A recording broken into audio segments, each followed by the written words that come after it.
Γεια σας, καλώς ορίσατε. Είμαστε πάλι εδώ στον υπέροχο, στον εξωτικό, στο μαγευτικό, στο φαντασμαγορικό χώρο του Trace and Chase για την πιο ανατρεπτική εκπομπή όλων των εποχών στην ιστορία και όχι μονάχα στα χρονικά του show του Trace and Chase, γιατί θα αποδειχθεί απόψε ότι όντως τα ετερόνυμα έρχονται.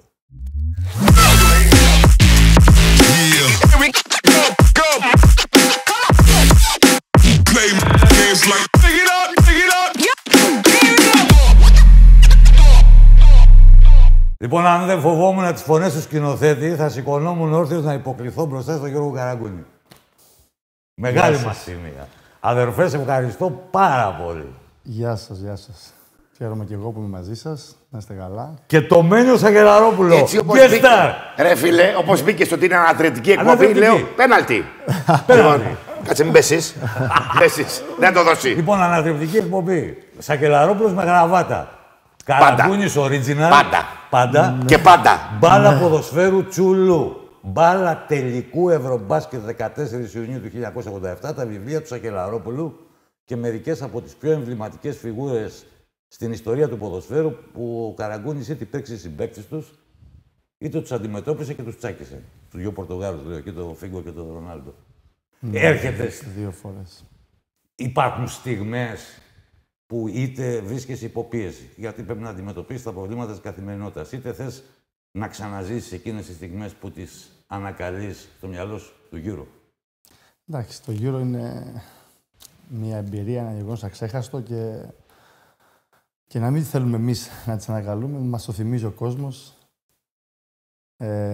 Τα γεγονότα πολλές φορές, τα βλέπουμε στις τηλεοράσεις ξανά και ξανά. Πρόσφατα ήμουν και στη Λισαβόνα, οπότε πέρασα από όλα τα ωραία μέρη αυτά που μείναμε εκεί, που πανηγυρίζαμε, που γενικά ζήσαμε αξέχαστες και όμορφες στιγμές. Αντιστρέφω την ερώτηση. Ναι. Και την κάνω πιο ζώρικη την ερώτηση του Βασίλη. Είσαι στο σπίτι πιεσμένος διότι έχει γίνει κάτι μέσα στη ζωή κλπ. Και κάθεσαι στον καναπέ έτσι αραχτός.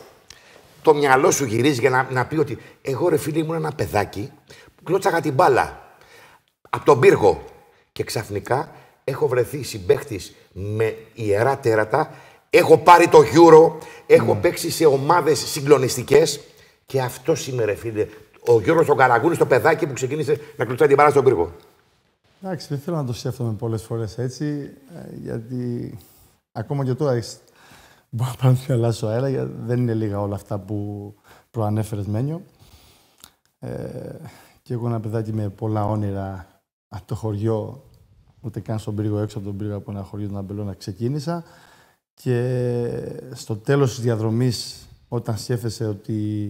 Τι έχει συμβεί. Τι έχει συμβεί, πραγματικά, ναι, νιώθω περήφανος. Βέβαια, χρειάστηκαν πολλές θυσίες και πολλή δουλειά για να γίνουν όλα αυτά. Όμως νιώθω ευλογημένος που τα έζησα. Γιατί και άλλα παιδάκια κλωτσάγανε την μπάλα.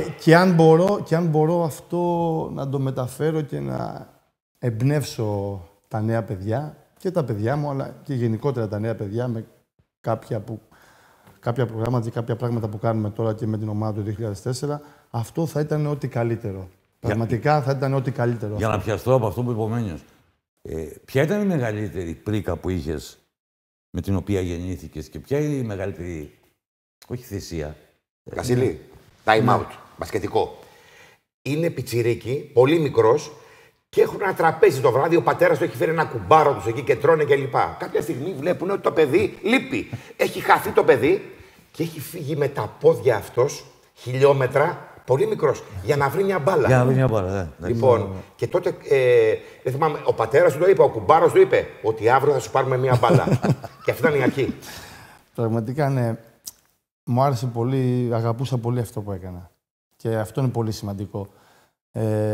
Όλη μου η ζωή ήταν αφιερωμένη γύρω από το ποδόσφαιρο και όταν έφυγα από το χωριό και πήγα στην Αθήνα, όπως έχω πει, 2 δρόμοι υπήρχαν. Ή θα πετύχω, ή θα πετύχω. Πραγματικά ήθελα πολύ να παίξω ποδόσφαιρο, ήταν το όνειρό μου, ζούσα με αυτό και σκεφτόμουν μόνο αυτό το πράγμα. Οι θυσίες μετά είναι ότι αφιερώνεσαι σε αυτό. Βέβαια, εμένα μου άρεσε. Δεν υπάρχουν γιορτές, δεν υπάρχουν Σαββατοκύριακα. Μετέπειτα δεν υπάρχει και οικογένεια σε εισαγωγικά. Ναι. Γιατί όλο φεύγεις, γιατί το μυαλό σου είναι εκεί. Ακόμα και στο σπίτι που είσαι πολλές φορές. Είσαι εσύ παρόν που λένε. Ναι, το μυαλό σου είναι να είσαι καλά την Κυριακή, είσαι λίγο τραυματίας. Να μιλήσεις με τον γιατρό, να κάνεις, να φτιάχνεις. Όλα αυτά πραγματικά ναι, τα έζησα και την πίεση και όλα αυτά σε πολύ υπέρμετρο βαθμό και είχα αφιερωθεί πάνω σε αυτό πραγματικά. Τώρα που δεν παίζεις, δεν είσαι προπονητής, πόσο της 100 στην καθημερινότητά σου αφιερώνεις στο ποδόσφαιρο?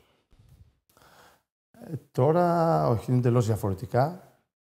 Μάλιστα, έχω πάρει ένα μεγάλο time out που λέτε εσείς στο μπάσκετ, που ήμουν τόσο πολύ έτσι αφοσιωμένος, ήθελα να απέχω και εντάξει, τώρα θα δω κάποια παιχνίδια και αυτό είναι όλο. Ή θα παίξουμε κάποια φιλανθρωπικά παιχνίδια πάλι έτσι όταν συντρονόμαστε. Γενικά δεν είμαι τόσο πολύ ενεργός με το ποδόσφαιρο και ούτε τόσο πολύ αφοσιωμένος. Θα δω όμως σίγουρα στην τηλεόραση τα μεγάλα μάτς. Έχω και μια απορία, κύριε Βασίλη μου. Έχω ακούσει πάλι. Ξέρεις γιατί κουβαλήσα σε Κελαρόπουλο, γιατί είσαι δύσκολος αντίπαλος. Οπότε πρέπει να έχω συμπέκτη. Όχι τώρα, δεν είναι νομίζω. Να παίξουμε double team, να κάνουμε παγίδες που λένε. Τώρα 2 με 1 είναι λίγο unfair τώρα, αλλά εντάξει, δεν πειράζει. Έχω ακούσει παλιούς μεγάλους παίχτες, για ποδοσφαιριστές μιλάω, όπου λένε ότι τη στιγμή που κλείνουν τα φώτα, αποσύρονται δηλαδή από το ποδόσφαιρο, έχουν μια έντονη μελαγχολία. Ναι. Αυτό μπορεί να ισχύει και για το μπάσκετ, αλλά. Σε όλο το αθλητισμό. Κατάθλιψη μπορεί να πάθουν. Να νιώσουν ότι φεύγει η γη. Δεν θέλω να πω ονόματα γιατί δεν υπάρχει λόγος, αλλά ξέρω παιδιά που ήταν στο ποδόσφαιρο πάρα πολλά χρόνια που μετά είχαν κατάθλιψη. Ναι. Δεν πηγαίνανε προπονήσεις, δεν πηγαίνανε αποστολές. Συμβαίνει πολύ συχνά αυτό. Εσύ λοιπόν που είσαι ένα παθιασμένο παιδί. Ένας κολλημένος με την μπάλα, δεν είναι κομμάτι της μπάλας. Ναι. Εγώ, επειδή τον πρώτο καιρό ασχολήθηκα λίγο με την εθνική σε άλλο πόστο για 5-6 μήνες, αυτό ήταν λίγο κάπως, ήταν πιο ομαλά λίγο. Η μετάβαση. Η μετάβαση έγινε πιο ομαλή έτσι που αποσύρθηκα. Οπότε αυτό με βοήθησε λιγάκι ότι στο να μην το σκεφτώ αμέσως, ας πούμε, ότι σταμάτησε μία και έξω, μαχαίρι που λέμε.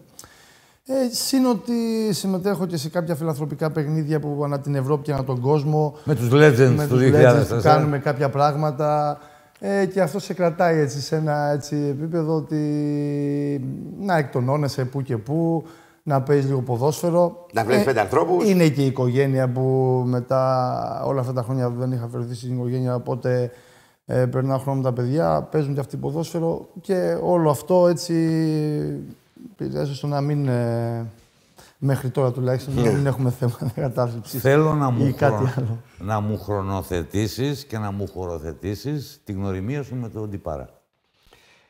Πότε τον πρώτο είδες? Εγώ ήμουνα ένας κλασικός ρεπόρτερ Παναθηναϊκού από το 1980, ουσιαστικά, βοηθός του βοηθού στο Φως, με τον Μάκη τον Παπαζή, στέλνει τις προπονήσεις κλπ. Γίνεται η Παιανία. Αγριμάκης. Αγριμάκης με τις καραμπίνες, τις μάντρες κλπ. Τι θύμισες Υπάρχει μια φοβερή ιστορία. Σε μια από τις επετείους του έπους του Wembley, έχω στο στούντιο του Σακελαρόπουλο και τον αναστεί τον Καμάρα.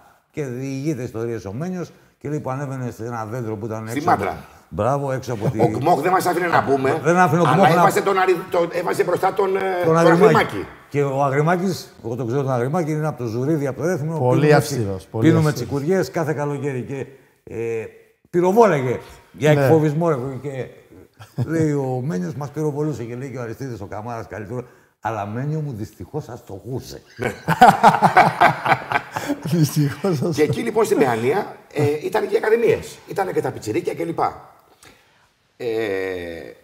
Κάποια στιγμή λοιπόν υπάρχει ένα πιτσιρίκι τόσο, το οποίο έτρεχε στην μπάλα, έκανε μελίσσα τα σουτ. Και λέω τι είναι αυτό? Α, δεν το ξέρεις? Όχι. Καραγκούνης. Κάτσε και θα δεις. Και έτρεχε λυσασμένο γύρω-γύρω έτσι.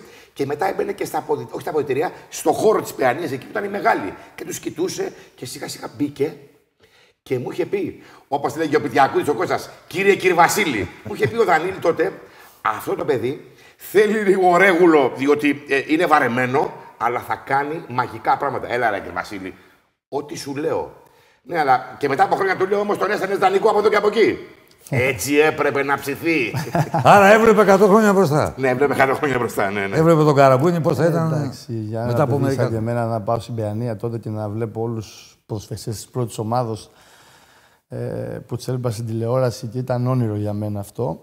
Και να μένω στο ξενοδοχείο όταν ήταν στις αποστολές μέσα ήταν κάτι το πολύ μεγάλο και τεράστιο να βλέπεις όλους αυτούς. Αλλά και μετά από 2-3 χρόνια να προπονείσαι και με αυτούς ήταν όνειρο που. Σαν ψέματα. Σαν ψέματα. Στην αρχή. Σαν ψέματα, ναι. Το χωριό, εγώ να φύγω τώρα και να είμαι δίπλα σε όλους αυτούς ήταν πραγματικά κάτι. Τι ρόλο πολύ έπαιξε μεγάλο.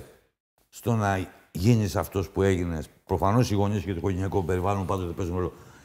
Εσύ μεγάλωσες και ανδρώθηκες ποδοσφαιρικά και η μαμά ήταν δίπλα. Ήταν στην Παιανία η μαμά. Ναι. Ναι, όταν ήρθαμε στην Παιανία. Ναι. Ξένια. Όταν πήγα Κυρία στο Ξένια. Παναθηναϊκό με διάλεξαν, γιατί με είχε διαλέξει ο κύριος Ρώτσα, ο Χωνάμ Ρώτσα στον πύργο.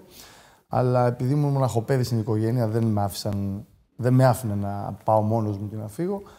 Και τότε ο Ρώτσα μίλησε με το Βαρδί και είπαν ότι να έρθουν η οικογένειά μου, σπίτι και δουλειά στην οικογένειά μου και έτσι τα άφησαν όλα στο χωριό και ήρθαν μαζί μου, που ήταν πολύ μεγάλη απόφαση. Και με το Μέση έτσι είχε γίνει. Είχαν πάρει τον πατέρα, τη μάνα, 13 χρόνων αυτό, Ναι, και αυτό μικρό. Ήταν πολύ μεγάλη απόφαση πραγματικά και θα τους ευγνωμονώ για πάντα. Και ήρθαν μαζί μου και σίγουρα με στήριξαν στα πρώτα χρόνια. Γιατί και εγώ 13 χρόνων παιδί να φύγω από το χωριό μου, τους φίλους μου, από το σχολείο μου, απ' όλα ήταν πολύ δύσκολη η απόφαση. Με στήριξαν πάρα πολύ, αλλά όταν πήγα στην Παιανία και είδα την Παιανία όπως ήταν τότε, δεν ήθελα και πολύ για να πάω. Και ήταν για μένα τεράστια χαρά και πραγματικά το απόλαυσα. Ήταν ένα όνειρο. Απόλυτη διαδρομή. Δηλαδή στον Παναθηναϊκό, στον Απόλλωνα, στην Ίντερ, στην Μπενφίκα. Ξανά πίσω στον Παναθηναϊκό, στη Φούλαμ, στην εθνική ομάδα. Καπετανιλίκια, αρχηγηλίκια, γκολ, φάσεις. Στο βιβλίο που θα γράψεις... Τραυματισμοί, απογοητεύσεις, χαρές. Στο βιβλίο που θα γράψεις... Όταν θα αποφασίσεις να βαδίσεις τα χνάρια του Σακελαρόπουλου που έχει βγάλει 19. Τι θα έβαζες στο εξώφυλλο? Ποια εικόνα είναι η πιο καραγκούνικη? Εικόνα. Ένα πανηγυρισμό, ρε παιδί μου. Εικόνα, εντάξει, τώρα από το... Υπάρχει ένας πανηγυρισμός. Από την πιο δύσκολη στιγμή, ας πούμε... Όχι, θα βάλεις μια εικόνα χαράς, δεν θα βάλεις εικόνα λύπης. Ναι, καλά, εντάξει. Σίγουρα, ναι, αλλά τα δύσκολα είναι αυτά που σε κάνουν και σε δυναμώνουν. Σε ατσαλώνουν. Σε ατσαλώνουν και σε χαρακτήρα και σε όλα. Εντάξει, είναι πολλά. Είναι η στιγμή που, ας πούμε, που έφυγα από τον Παναθηναϊκό και πήγα δανεικό στον Απόλλωνα. Εντάξει, ήσουν μικρός, ρε παιδί μου, ακόμα. Μια απαγοήτευση, μικρός στην Ελλάδα. Ναι. Αυτά τα μικρός είναι στην Ελλάδα μόνο. Στην Ελλάδα είσαι σωστό. Έχεις δίκιο. Εγώ εκείνη την εποχή ήμουν έτοιμος να παίξω στον Παναθηναϊκό. Και το να πηγαίνεις τώρα δανεικός και εντάξει, αυτό όπως είπα είναι μόνο στην Ελλάδα. Τέλος πάντων, το άντεξες όμως. Ο χαρακτήρας όμως είναι που γιγαντώνεσαι και πεισμώνεις. Και κάθε τέτοια απόφαση εμένα με πείσμωνε. Ο τραυματισμός μου μετά στη Μπαρτσελώνα. Είμαι στη γραμμή, στον πάγκο, ξαφνικά. Πώς σου φώναζε ο Βαζέκα που βλέπεις στον δρόμο? Μένιος από τη γραμμή. Και τώρα στον δρόμο με βλέπει στον δρόμο και φωνάζει στη λεωφόρο Πεντέλης. Μένιος από τη γραμμή. Κάτσε ρε. Επειδή καθόσουμε για το ρεπορτάζ στη γραμμή. Είμαι λοιπόν στη γραμμή και πέφτει γύρω κάτω. Όπου μπαίνουν μέσα οι γιατροί. Αμέσως, επειδή εγώ ακούω, είμαι μπροστά. Κάνουν χέρια έτσι. Χιαστό αλλαγή. Και λέει αυτός, καθίστε να τελειώσει το ημίχρονο. Ήθελα να συνεχίσει να παίξει. Καθίστε να τελειώνει το ημίχρονο. Μπορώ. 10 λεπτά, 12 λεπτά. Ναι, και ήθελα να περάσει το ημίχρονο. Γιατί ήταν πολύ μεγάλη στιγμή για μας. Ήμασταν ένα βήμα πριν τους 4. Μια ανάσα πριν τους 4. Από τους 4 στο Champions League. Και στο Champions League με τη νέα έκδοση. Με 4 ομάδες από κάθε χώρα. Έτσι, που ήταν πολύ πιο δύσκολο. Βέβαια. Αυτό που είχαμε πετύχει τότε ήδη. Να είμαστε ήδη στις 8. Και ήθελα να περάσει το ημίχρονο, μήπως μου το έδινε ο γιατρός και συνέχιζα. Πέρασαν τα 10 λεπτά, έγινε μια φάση στη γραμμή με τον μετέπειτα προπονητή, τον Λουίς Ενρίκε. Τον Ενρίκε, ναι. έπρεπε λίγο να μην είμαι σε ευθεία πόδια, να χαμηλώσω λίγο και εκεί κατάλαβα ότι η ζημιά είναι μεγάλη. Δεν με κράτησε το γόνατο και έπρεπε στο 45 να γίνει αλλαγή. Δυστυχώς δεν μπορούσα. Και χάσαμε και μια μεγάλη ευκαιρία τότε. Αλλά και αυτή ήταν μια στιγμή που... Για την ευκαιρία, πάω στην ευκαιρία. Έχει πει ο Όσιμ ότι η μπάλα είναι αυτό που είναι. Είναι πόρνη. Και περνάει η πόρνη χιλιοστά πόντους στο σου του Βλάουβιτς. Ναι. Εσύ τρίκεζε τη φάση. Ναι. Και προηγούμενα είχαμε χάσει με τον Μιχάλη στη γραμμή επάνω. Ο Πουγιόλ που είχε διώξει την μπάλα, τον Κωνσταντίνο. Ναι, ήταν μεγάλη. Δηλαδή για λίγα χιλιοστά θα ήσασταν στα ημιτελικά του Champions League, έχουν αποκλείσει την Μπαρσελόνα. Ναι, την Μπαρσελόνα και στον. Άρα η μπάλα είναι πορνή. Μετά από τόσα χρόνια που την έχεις μ' αρέσει.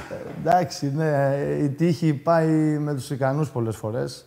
Γιατί το έχω ακούσει και με την Εθνική με το 2004 που είπαν πολλοί, μιλήσαν για τύχη, μιλήσαν για πολλά πράγματα. Μα τη χρειάζεσαι όμως, τι θες την τύχη. Τη θέση την τύχη. Αλλά η ικανότητα είναι πολλές φορές αυτό που λέμε και η δουλειά, να συναντήσουν την τύχη. Σωστό. Αυτό γίνεται πολλές φορές. Μιας και μιλάμε για τύχη, πώς το έχεις γράψει σε ένα άρθρο στο Φως. Η τύχη αδιανόητα σιωπηλή και αναπάντεχα εμφανιζόμενη ξέρει, έμαθε να διεκπεραιώνει τις υποθέσεις ανάλογα με τα γούστα και τις ωρέξεις. Στο Έθνος. Λοιπόν, στο Έθνος. Εσύ πώς χώνεσαι στη δημοσιογραφία. Εγώ ξέρω, να το μάθει και ο κόσμος τώρα. Έπαιζες μπάλα στο Πορφύρα. Έπαιζα μπάλα. Ποδόσφαιρο δεξί εξτρέμ. Φτάνουμε Α Πειραιά. Παίρνουμε τρία πρωταθλήματα. Γ Πειραιώς, Β Πειραιώς, πρώτη Πειραιώς.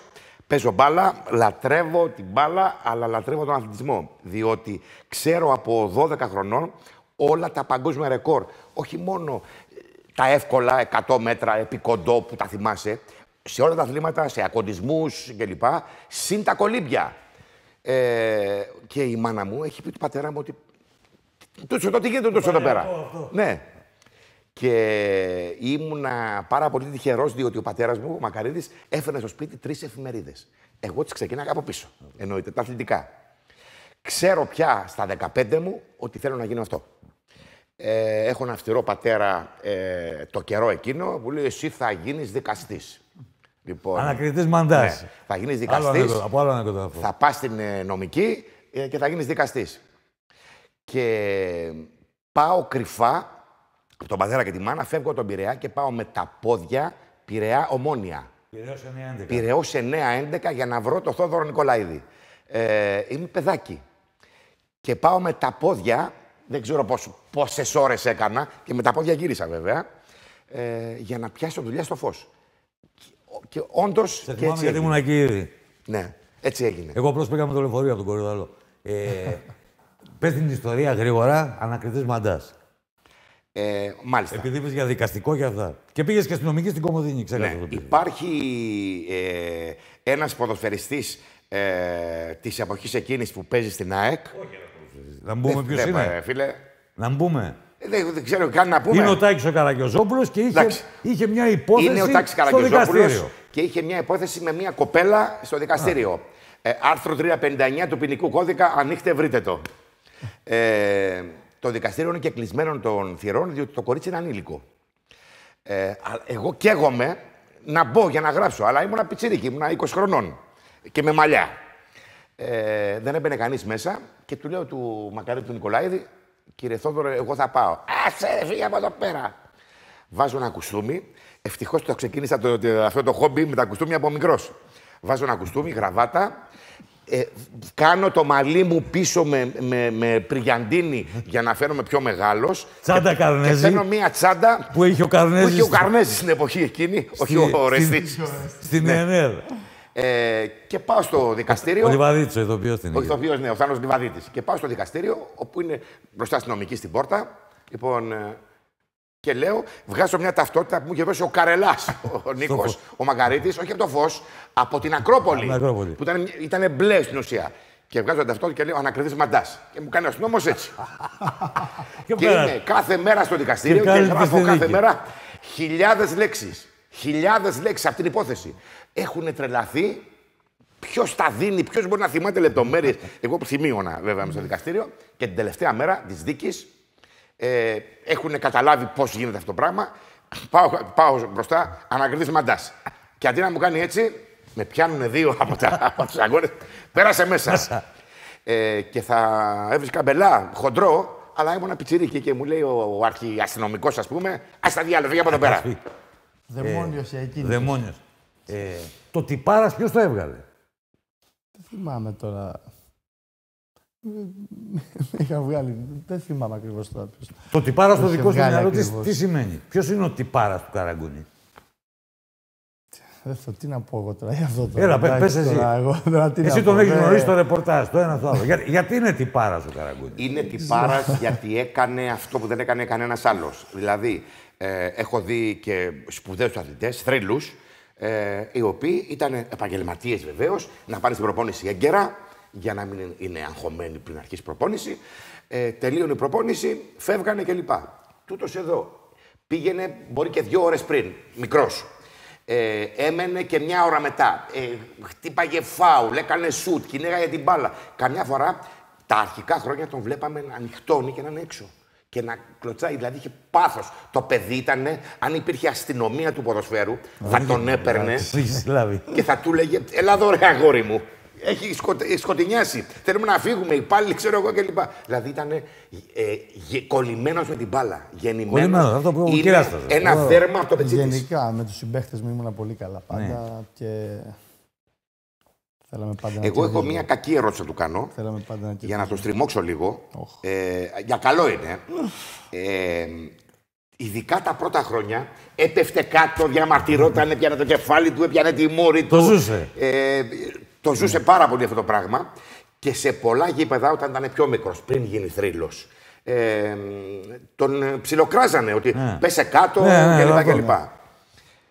Αλλά κατάφερε να γυρίσει όλη αυτή την ιστορία και να γίνει ο αρχηγός της εθνικής. Πήγαινε, μπορούσε να πάει, ας πούμε, στο Χαριλάου, στην Τούμπα, στο Φάληρο, όπου θες. Στην Arsenal ήσουν, στην Arsenal παίξαμε με το... Για πες το, σε όλα ήμουν. Ναι. Για πες το. Και όταν παίξαμε εδώ είχαμε κερδίσει 1-0. 1-0 με το δικό σου με τον κεφαλιά ψαράκι. Που ο Ανδρή και αυτοί κάνανε με τον Μικαέλσεν. Άστο να τα πήρε, Σακελαρόπουλε. Αστερίσκο θα τα πει. Για τον Μικαέλσεν. Ο Ανδρή, επειδή ήταν τόσο σοβαρός παίχτης, έχει χάσει η Arsenal με τον γκολ του Καραγκούνη και μπαίνει στα αποδυτήρια, επειδή το έχω δει με τα μάτια μου. Απαγορεύονταν να μπει στα αποδυτήρια μέσα. Μπήκα. Έχει σπάσει όλα τα αποδυτήρια, τα έχει σπάσει. Τα έχει ρημάξει με καρέκλες, χτύπαγε από εδώ και από εκεί για τον γκολ του Καραγκούνη. Τελεία. Προχώρα. Και έχουν πάει στο Λονδίνο. Στο Λονδίνο. Ναι, και με το Γιάννη τον Κυράστα εγώ στη συνέντευξη τύπου. Και έχει κάνει κάτι καθυστερήσεις ο Μικαέλσεν και αυτά. Και κάνει ένας δημοσιογράφος. Τι έχετε να πείτε, λέει, για αυτό το πρώτο παιχνίδι, ότι αυτό, ότι έτσι. 2 εβδομάδες πριν είχαμε παίξει μέσα στην Αγγλία το 2-2 με την Εθνική. Το δεύτερο παιχνίδι του Ρεχάγκελ. Και μας είχαν σοφαρίσει. Με το φάουλ του Μπέκαμ. Με το 90. Με το φάουλ του Μπέκαμ. Ναι, το φάουλ αυτό ήταν το 5ο. Ο κατά τα άλλα σπεσιαλίστας Μπέκαμ. Είχαν πέσει 10 φορές έξω στην περιοχή. Τους είχε δώσει κάτι φάουλ ανύπαρκτα. Μιλάμε στην κυριολεξία ανύπαρκτα. Και μας σοφάρισε. Και του λέω, μην μιλάτε εσείς, μας σοφαρίσατε με ανύπαρκτα φάουλ έξω από την περιοχή. Έξω από την περιοχή, να θυμάσαι. Και έγινε ολόκληρο σώζο. Θέλω να πω ότι όλοι οι ποδοσφαιριστές και φάουλ θα πάρουν και θα πέσουν και θα κάνουν. Και θα το εκμεύσουν. Εγώ πολλές φορές κρατούσα την μπάλα λίγο παραπάνω και στο Champions League ήμουν πρώτος σε κερδισμένα φάουλ σε όλο το Champions League.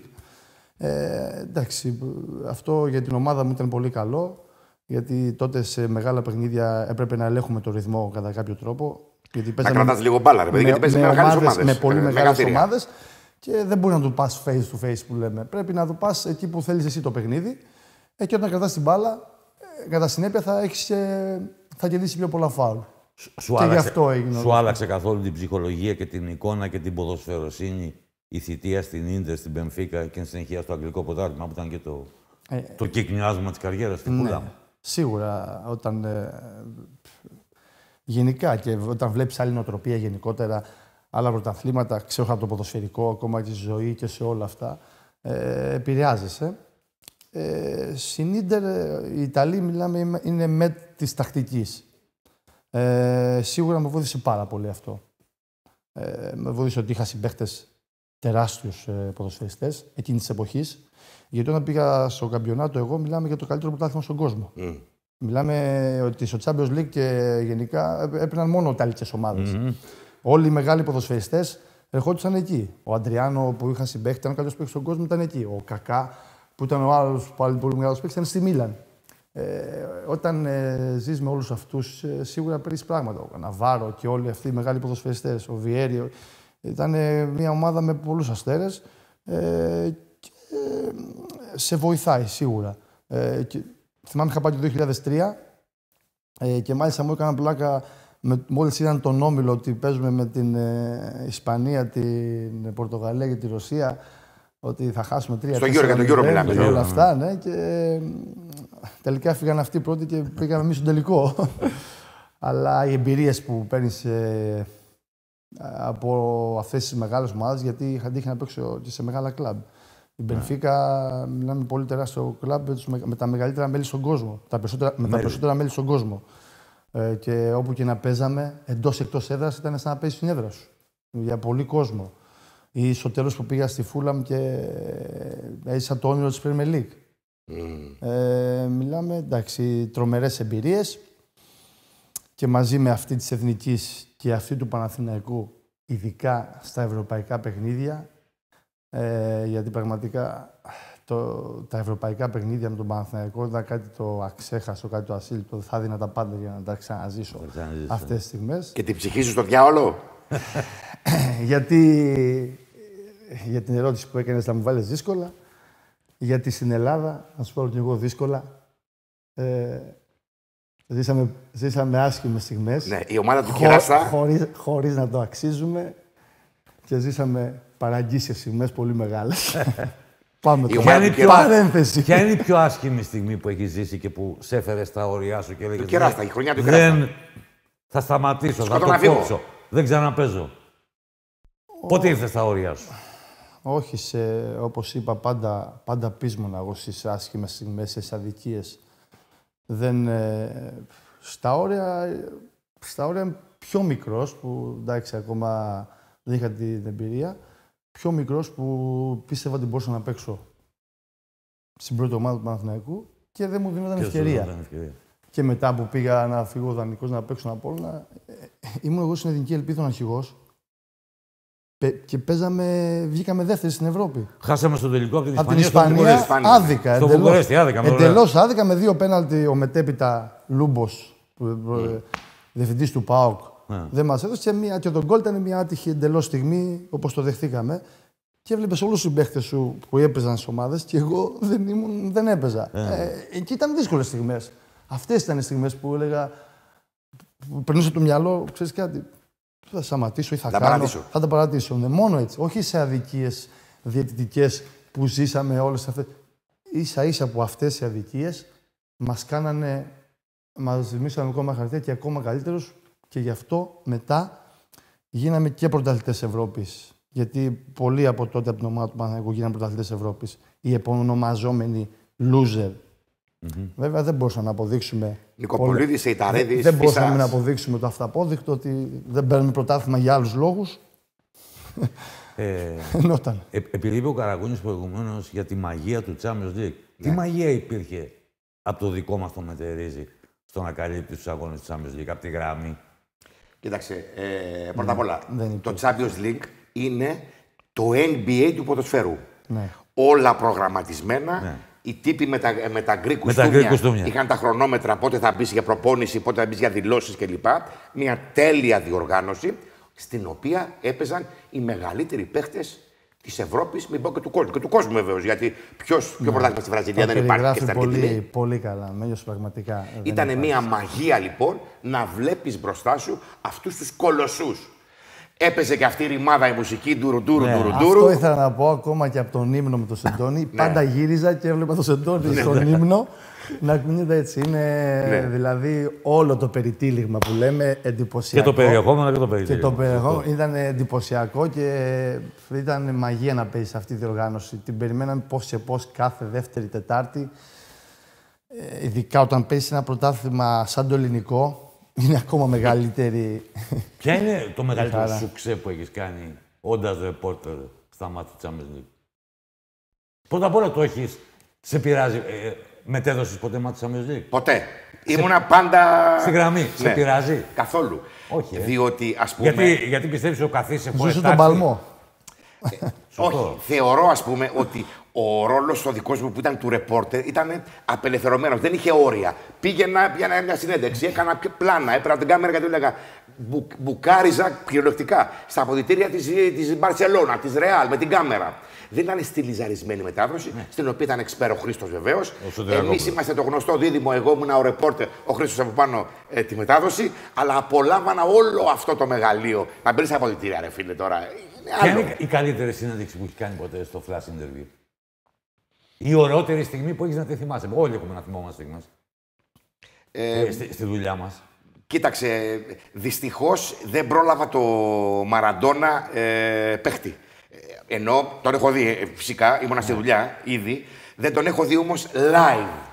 Στο γήπεδο μπροστά. Τον πρόλαβα προπονητή, όπως και τούτος εδώ, αυτό ήταν στο γήπεδο μέσα, στο Μουντιάλ της Αφρικής εννοώ. Εγώ ήμουν απεσταλμένος του Μέγκα για να καλύψω το παγκόσμιο κύπελο. Αυτός ήταν στο χορτάρι, ο Ντιέγκο ήταν στο μπάγκο, είχαν και ιστορία. Τη θυμάσαι την ιστορία? Όχι. Δεν θυμάσαι? Τον έβρισε ο Μαραντόνα. Τον έβρισε ο Μαραντόνα. Και αυτός τον το απάντησε όμως. Δεν ήταν κοτά, που απάντησε. Πώς είχε γίνει τότε η ιστορία αυτή? Η ιστορία καταρχάς πριν γίνει όμιλος, είχα όνειρο να παίξω με την Αργεντινή. Λόγω Μαραντόνα. Μαραντονικός είσαι? Ναι. Και όντως τα φέρνει έτσι κυριολεκτικά και πέφτουμε με την Αργεντινή. Κληρωνόμαστε με την Αργεντινή. Η ιστορία αυτή, εγώ όταν παίζω, σέβομαι όλους τους αντιπάλους και πόσο μάλλον το Μέση, το Μαραντόνα. Μαραντόνα είναι για μας, ειδικά τους πιο νέους, που μεγαλώσαμε το Μαραντόνα, είναι παραπάνω από ίδρυμα και ήταν. Έγινε μια φάση με το Μέση, δεν τήρησε το fair play. Το fair play. Ήταν λάθος του Μέση. Τώρα θυμήθηκα τον background. Εντελώς λάθος του Μέση και πήγα και του είπα, μα πώς το κάνεις αυτό το πράγμα, δεν είναι σωστό. Δεν είναι σωστό, είναι ντροπή αυτό που κάνεις, θα έπρεπε να τρέξεις την μπάλα. Με βλέπει ο Μαραντόνα και γίνεται στα επόμενα 3 λεπτά φάουλ στον πάγκο της Εθνικής της Αργεντινής και πάω να το χτυπήσω εγώ. Και έβριζε, έκανε. Στο Μαραντόνα βέβαια δεν μπορούσα να πω τίποτα. Δεν γύρισα να πω τίποτα στο Μαραντόνα εκείνη τη στιγμή. Τεράστιος σεβασμός. Και μόλις τελείωσε το παιχνίδι, έρχεται και μου λέει: θέλω να σου ζητήσω συγγνώμη. Ξέρω ότι είσαι για το ελληνικό ποδόσφαιρο και γενικά για το ευρωπαϊκό. Το Μέση τον έχω σαν παιδί μου. Και εκείνη την ώρα που πήγε πάνω, λέει: θόλωσα πραγματικά και δεν ήξερα τι έκανα. Και πραγματικά και μόνο που ήρθε τώρα με αγκάλιαζε 1 λεπτό μετά το παιχνίδι και μου έλεγε αυτά τα πράγματα. Εντάξει, ήταν ένα όνειρο γενικά να παίξει ένα Μουντιάλ. Και πόσο μάλλον να συναντήσεις τον ίδαλμά σου που από μικρό στο χωριό περίμενα, θυμάμαι το 86, να βλέπουμε τα παιχνίδια στο Μεξικό. Από όλους σου είχε μείνει αποθυμένο ότι δεν έτυχε από παίκτες που θαύμαζες και ήταν μεγαλύτεροι από σένα ή σύγχρονοι ίσως, συνομήλικοι σου, που δεν τους είχες ούτε συμπαίκτες, γιατί είχες μεγάλους συμπαίκτες, αλλά δεν τους πέτυχες ούτε ως αντιπάλους? Πέτυχε τον Ρονάλντο και τον έκανε να κλαίει. Ναι, δεν θυμάμαι πραγματικά. Ναι, το Μαραντόνα ήθελα να πετύχω. Τον πέτυχα σαν προπονητή. Γιατί δεν γινόταν σαν ποδοσφαιριστής, μου πιο μικρός εννοείται. Όχι, εντάξει, γενικά είχα την τύχη, αυτό που λέγαμε για το Champions League πριν, είχα την τύχη να παίξω πάνω από 60-70 παιχνίδια στο Champions League και γενικά τότε παίξαμε με όλους. Παίξαμε με τον Ζιντάν, με το Μέση, με το Ρονάλντο, ο Ζιντάν με φταίει. όλους. Ο κερατάς ο Ζιντάν φταίει που δεν έπαιξε το τελικό, Η κίτρινη κάρτα του Ναι, Φρις. η μία ήταν αυτή. Η μία ήταν αυτή. Και η άλλη είναι με την Τσεχία. Και η άλλη ήταν με την Τσεχία στο 90 λεπτό του ημιτελικού. Στο 88 κάπου εκεί περίπου. Βέβαια, αυτό ήταν η αφορμή να αλλάξει ο κανονισμός. Ναι. Την πλήρωσα εγώ. Να σε ρωτήσω κάτι. Ο τελευταίος. Μου το έχεις πει, μια από εγώ, μαζί έχουμε κάνει 2-3 συνέντευξεις. Αυτή νομίζω ότι είναι η τέταρτη. Μου είχες δώσει και με είχες τιμήσει όταν ήρθα στο διαμέρισμά στο Λονδίνο, γυρίζοντας εγώ από το Houston από το All-Star Game του 2013. Και άλλη μία που τη θεωρώ μια από τις καλύτερες συνέντευξεις στο Λονδίνο, μπράβο, ναι. Στην επέτειο του Euro. Μου είχες πει κάτι. Αυτό όχι σε στοιχιώνει. Που σου είχε πει κάποτε ο Χριστόφορος ο γιος ότι ρε μπαμπά τέτοιο μάτς και να μην παίξεις. Όντως. Όταν έχεις παίξει δηλαδή, όλα τα παιχνίδια, όταν έχεις παίξει όλα τα παιχνίδια πριν και έχεις φτάσει μέχρι εδώ, δεν το πίστευα πραγματικά. Έλεγα μέχρι την τελευταία στιγμή μήπως αλλάξει αυτό, μήπως γίνει. Δηλαδή ήταν... Την παραμονή το βράδυ του ελληνικού, πώς ήσουν ψυχολογικά, διαλυμένος. Πώς να είσαι τώρα, ναι, πραγματικά. Αυτό είναι ότι έχεις παίξει όλα τα παιχνίδια και στην προκριματική φάση, πριν φτάσεις στο και εκεί, και να χάσεις το τελικό. Όμως, από τη στιγμή που σφίξε τη λήξη και πήραμε το κύπελο, πραγματικά δεν το σκέφτηκα καθόλου. Αν είχαμε χάσει, στεναχώρια θα ήταν ακόμα και τώρα. Από τη στιγμή όμως που σφίριξε γιατί στη λήξη και είμαστε πρωταθλητές της Ευρώπης, δεν το σκέφτηκα καθόλου. Είναι σαν να έπαιξα και τα 90 λεπτά. Γιατί δεν είχαμε 120, είχαμε 90. Ναι.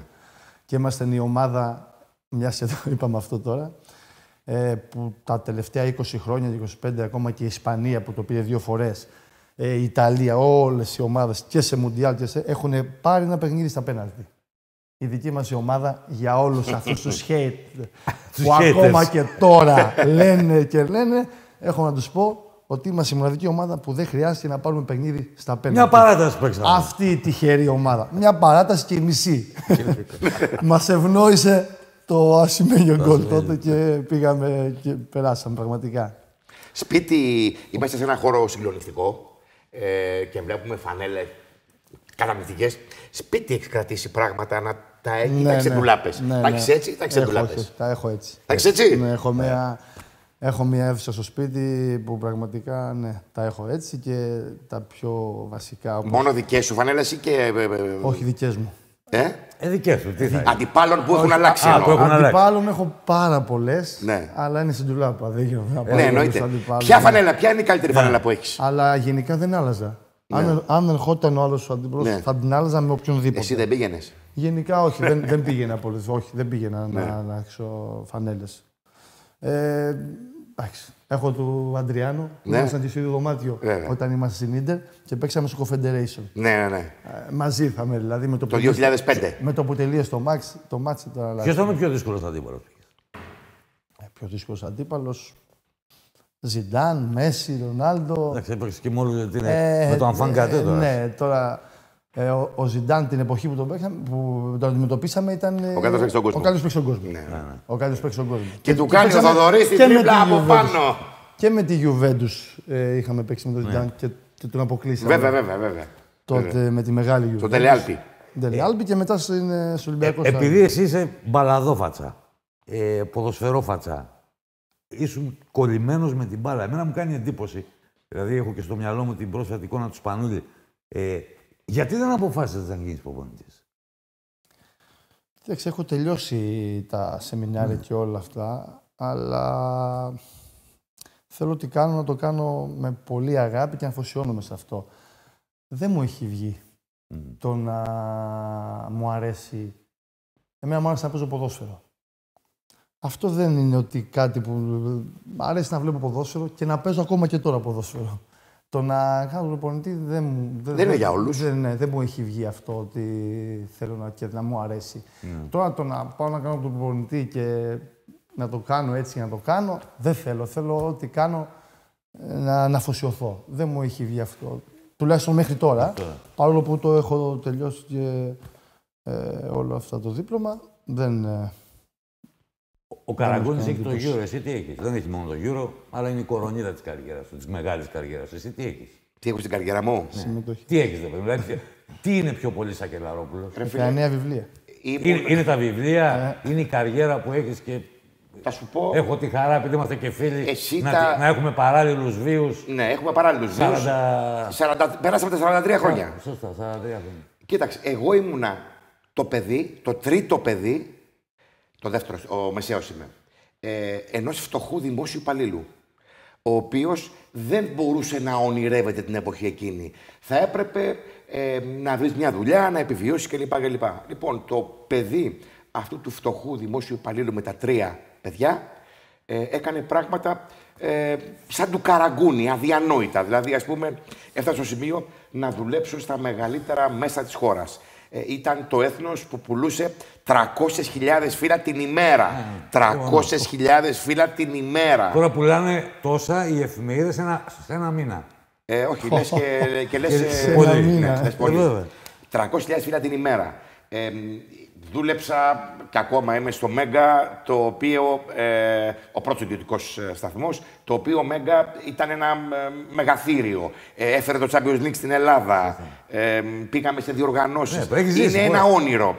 Και ξαφνικά, παράλληλα με τη δουλειά μου, με το επάγγελμά μου, αυτή τη στιγμή τελειώνω, μέσα στο μήνα δηλαδή, το 19ο βιβλίο. Μυθιστόρημα. Είναι, δεν ξέρω ρε φίλε, τα βλέπω στην βιβλιοθήκη κάθε μέρα. Πόσες ρήξεις χιαστού έχεις πάθει παίζοντας μπάλα? Έχω πάθει ρήξη χιαστού, έχω πάθει ρήξη αχίλιου τένοντα, έχω πάθει κάταγμα κρίμης περώνης, τα έχω σπάσει όλα. Διότι ήμουνα κι εγώ τρελός με την μπάλα. Ευτυχώς το ποδόσφαιρο γλίτωσε από μένα. Θα είχαν ένα ακόμα καλιτζάκι στην πορεία, διότι έριχνα. Εντάξει, όλα καλά. Ποιο είναι το αγαπημένο σου γκολ? Το αγαπημένο μου γκολ, το πρώτο γκολ με την Πορτογαλία. Με την Πορτογαλία. Σωστά. Ναι. Στο 2-1. Είναι πολλά ρε παιδί μου. Δηλαδή, έχεις βάλει και με τη φούλα μια σουτάρα, θυμάμαι. Εντάξει, ναι. Όπως το πρώτο μου γκολ στο Champions League με τη Manchester United. Ναι. Στο θέατρο των Ονείρων. Και μετά που ήρθε στη Ρεβάς, Who is Γιουρκάς? Ποιο είναι το αγαπημένο σου βιβλίο? Εγώ δεν ξεχάσω ποτέ που έχουμε πάει στο Σπύρο Παπαδόπουλο στην Υγεία σας. Καθόμαστε δίπλα με τον Πάνο το Μουζουράκη. Λέει ο Σπύρος ότι ο Μένιος που έχει γράψει 13 βιβλία. Τότε. 13 και γυρίζει ο Μουζουράκης και γυράει. Δεν έχω διαβάσει 13 βιβλία σε όλη μου τη ζωή και αυτό έχει γράψει 13. Ποιο είναι το αγαπημένο από όλα? Το πρώτο ήταν αθλητικό, ήταν ποδοσφαιρικό. Αθλητικό, εκεί όπου έχω ταξιδέψει. Είναι η εμπειρία των ταξιδιών σου με τον Παναθηναϊκό. Ναι. Ήταν τότε η εμπειρία των 20 χρόνων. Το 2003. Ναι. 2003-2022, 19 βιβλία, ένα βιβλίο το χρόνο. Το αγαπημένο ποιο είναι? Όποιος έχει παιδιά καταλαβαίνει ότι τα αγαπάει όλα. Τα αγαπημένα μου, εντάξει, αγαπημένο μου είναι, επειδή συνήθως γράφω αληθινές ιστορίες, το αγαπημένο μου είναι ο Πορφυρός Κώδικας, όπου έχω μπει σε ένα μοναστήρι. Ο Πορφυρός Κώδικας είναι το Ευαγγέλιο που γράφηκε κατ' εντολή του Ιουστινιανού. Έγινε παράλληλα με την Αγία Σοφιά. Και κρατάω στα χέρια μου τον Πορφυρό Κώδικα σε ένα υπόγειο 50 μέτρα κατά τη γη και τρέχουν τα δάκρυά μου έτσι. Αυτός που μου έδειξε τον Πορφυρό Κώδικα μου έβαλε τις φωνές και μου τον πήρε. Τα δάκρυα θα μπορούσαν να καταστρέψουν τον Πορφυρό Κώδικα. Και κρατάω την ιστορία στα χέρια μου και λέω ρε φίλε, τι μου συμβαίνει? Και είναι στιγμές σαν τις ποδοσφαιρικές, ας πούμε. Λοιπόν, επειδή μου δίνεις αφορμή, θα πάμε και στο μπάσκετ να κλείσουμε την κουβέντα μας που ο Καραγκούνης είναι κολλημένος και με την μπάλα του μπάσκετ. Εδώ έχουμε μια μπάλα του μπάσκετ. Δηλαδή, δάκρυα όπως πέσανε πάνω στον Πορφυρό Κώδικα θα μπορούσαν να πέσουν σε αυτή την μουσιακού χαρακτήρα μπάλα του τελικού του 87, 14 Ιουνίου, που μούνταρες μέσα στο γήπεδο και την άρπαξες και φέρει τις υπογραφές όλων των πρωταγωνιστών. Πάμε 35 χρόνια, 14 Ιουνίου του 87. Ναι. Δάκρυα έχει πάρα πολλά. Έχει και πολύ υδρότα, διότι όταν την έχω βουτήξει την μπάλα, ρε παιδί μου, και όταν είμαι και πάω στα αποδυτήρια, είναι ο Φασούλας, η Μίγυμνος και έχει πάρει τη Μερκούρη στα χέρια, τη Μελίνα κλπ. Έχω την μπάλα σε μια κόκκινη τσάντα, λέω τώρα είναι ευκαιρία ή τώρα ή ποτέ. Και τη βγάζω με ένα μαρκαδόρο και την υπογράφει ένας-ένας. Ο Γκάλης, ο Γιαννάκης, ο Φασούλας, ο Φάνης κλπ. Όπου είναι μουσκεμα αυτή στον υδρότα και από τα μπουγέλα μετά και στάζει η μπάλα, αλλά έχει πάνω τις υπογραφές. Και δεν τη βάζω σε πετσέτα γιατί μπορούν να σβηστούνε. Την αφήνω μέσα στην τσάντα 3 μέρες για να στεγνώσει. Οπότε αυτό είναι κοιμήλιο πραγματικό. Αυτό είναι το ιερό δισκοπότηρο, διότι Γιώργο μου, εσείς την πήρατε. Εσείς πήρατε το ιερό δισκοπότηρο το 2004, αλλά αυτοί έχουν προηγηθεί το 1987. Είναι το πρώτο μπαμπ του ελληνικού αθλητισμού. Και μετά ήρθατε εσείς και μακάρι να έρθουν κι άλλοι επόμενοι στο μέλλον. Με τον μπάσκετ τι παρτίδες έχεις? Πρώτα απ' όλα ο ένας ο γιος ο Νάσος είναι δικός μας. Αρχίζω και γίνομαι expert τώρα. Είναι δυνατόν να σου ξεφύγει το παιδί? Να σου ξεφύγει το παιδί? Μπάλα παίζει, αλλά είναι τον Sixers. Αλλά είναι, ναι. Είναι αυτό λέω.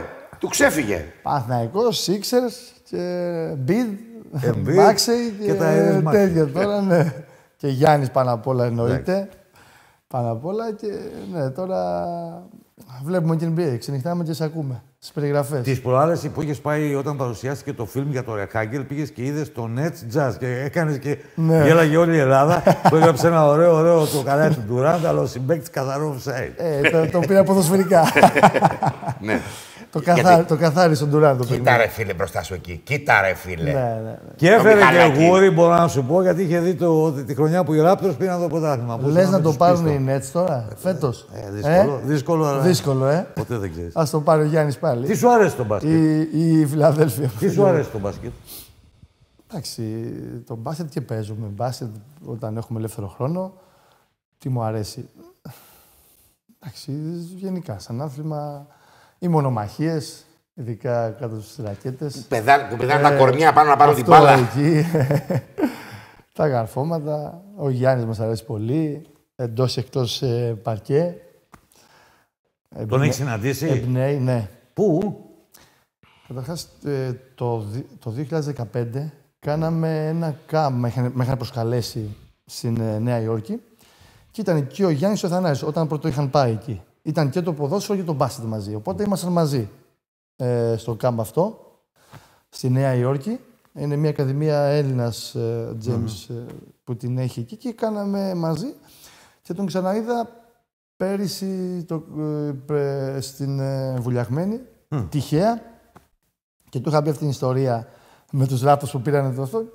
Τον είδα και πήραν το πρωτάθλημα. Πριν γίνει Γιάννης, για εκείνον ήσουν εσύ ο θρύλος. Διότι έχεις αλλάξει την ιστορία. Καταλαβαίνεις τι σου λέω. Πριν γίνει ο Γιάννης ο παγκόσμιος, που ήταν ακόμα παιδάκι που είχε όνειρα, βλέπε τον Καραγκούνη και λέγε αυτός είναι ο θρύλος. Και είδες πώς τα έφερε η ζωή. Ναι, ο Θανάσης ξέρει πολύ ποδόσφαιρο και μου έλεγε όλες τις λεπτομέρειες. Όλες. Και ο Γιάννης. Παίξαν και λίγο μπάλα και το 2015. Και το έχουν. Και μικροί παίζανε. Και το έχουν. Πέναλτι, αυτά όλα θυμάμαι. Κάνε στον Καραγκούνη την τελευταία ερώτηση. Η ζωή κυλάει. Τρέχει. Ο Καραγκούνης που στο δικό μου το μυαλό είναι σήμερα 22 χρονών. Στο μυαλό μου είναι 22 και τώρα που το βλέπω είναι 22. Άσε που παίζει τώρα, το βλέπω εδώ, παίζει. Έτσι μένει. Ο Γιώργος λοιπόν στο μυαλό το δικό μου είναι 22. Αλλά η ρημάδα, η κλεψίδρα τρέχει και δεν σταματάει. Σήμερα που έχεις βάλει 4 μπροστά και προχωράς, θεωρείς... 45. Αυτό το λες εσύ, θα το πω και εγώ. 45 ρε φίλε. Άρα 45 τα έχω ακόμα. Ξέρω. Όχι, 45 λεπτά. Μπορούμε τώρα 45 λεπτά. Μια σε λέει ηλικία 45. Το έχει. Σαν τα 45 του τραυματισμού. Του λέει να βγάλω το ημίχρονο. Και ο Βαζέχα έπαιξε το 2004 στο πρωτάθλημα που ήταν 40 χρονών. Αλλά τούτος εδώ το έκανε μέχρι τελευταίας ρανίδος. Θέλω να πω λοιπόν ότι τώρα που είσαι 45, θεωρείς ότι σου έδωσε η ζωή πάρα πολλά πράγματα και σου στέρισε κάτι ή θεωρείς ότι δεν σου στέρισε? Όχι, θεωρώ ευλογημένος που έζησα όλα αυτά. Εννοώ κάτι που δεν πρόλαβες να ζήσεις. Πραγματικά. Όχι, εντάξει, οι θυσίες πρέπει να γίνουν. Τίποτα δεν σου χαρίζεται. Στη ζωή κανένας δεν χαρίζει τίποτα. Οπότε δεν έχω κανένα παράπονο. Πραγματικά τα όνειρα που είχα κάνει μικρό παιδί που έφυγα από τον Αμπελώνα Ελίας πραγματοποιηθήκαν πολλά και ακόμα παραπάνω. Οπότε μόνο ευλογημένος μπορώ να νιώσω και πραγματικά ευγνώμων στην οικογένειά μου, στους γονείς μου και σε όλο τον κόσμο αυτή την αγάπη που εισπράττω καθημερινώς. Είναι ευλογία πραγματικά και θέλω και ακόμα και τώρα να εμπνέω όσο μπορώ τα νέα παιδιά να ασχοληθούν με τον αθλητισμό, να κάνουν πράγματα και να πιστεύουν. να πιστεύουν, να έχουν φιλοδοξίες ή να έχουν όνειρα. Τα όνειρα δεν κοστίζουν. Όταν έχουμε όνειρα και το πιστεύουμε, μπορούμε να πετύχουμε πράγματα. Είναι παράδειγμα προς μίμηση, διότι το παιδί από τον Αμπελώνα έκανε αυτά που είπαμε νωρίτερα. Αυτό θέλω πραγματικά, να μπορώ να εμπνέω και τα νέα παιδιά να ακολουθούν τα όνειρά τους. Και ειδικά στις δύσκολες στιγμές, εκεί να πεισμώνουμε ακόμα παραπάνω. Γιατί ο πρωταθλητισμός και γενικά η ζωή έχει τεράστιες δυσκολίες. Ο πρωταθλητισμός ακόμα παραπάνω και πραγματικά είναι πάρα πολλές, αλλά εκεί δεν πρέπει να το βάζεις κάτω. Εκεί είναι αυτό που λέμε ο χαρακτήρας και η οικογένεια πόσο πρέπει να είναι δίπλα και να σε στηρίζει στις δύσκολες στιγμές, αλλά και εσύ ο ίδιος αυτό που λέμε να πεισμώνεις πάντα. Βασίλειο Καραγκούνη, 45 ρε φίλε. 45 ρε φίλε. Μην το λες τώρα. Είπαμε να μην το πούμε. Μην το Εσύ δείξετε. το είπες πρώτος. Λοιπόν, εδώ είναι που λένε ο παρουσιαστής Περιτέβης. Σας ευχαριστώ πάρα πολύ. Ευχαριστώ από τα βάθη της καρδιάς μου τον Γιώργο Καραγκούνη, τον Μένιο Σακελαρόπουλο. Εδώ άλλο ένα σοου του Trace and Chase ολοκληρώνεται, πέφτει η αυλαία. Το είπα και στην αρχή, είναι μια ανατρεπτική εκπομπή. Αποδεικνύεται ότι τα ετερόνυμα έλκονται. Να είστε καλά, ραντεβού την επόμενη φορά. Καλά να περνάτε.